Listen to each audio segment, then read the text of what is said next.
Hello friends, जय Jagannath. Welcome to my new mini blog. Office रू आसीबा परे एमिति मन हुए कि रोषे करी रखी थांता आ मु आराम से खाई के रेस्ट करंती।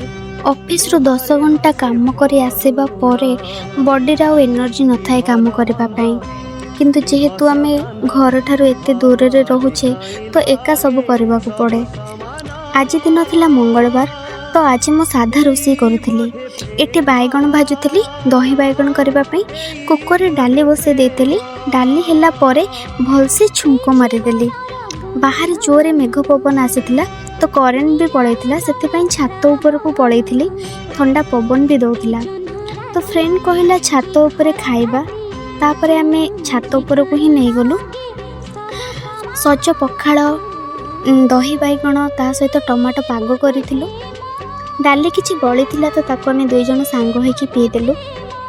तापरे मु छात ऊपर ही सोई पड़िले, काहेकि ना करेंट पड़ैथिला और ठंडा पवन दउथिला छात ऊपर।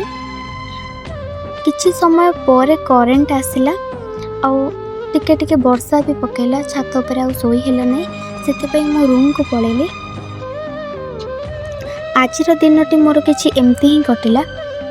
Thank you.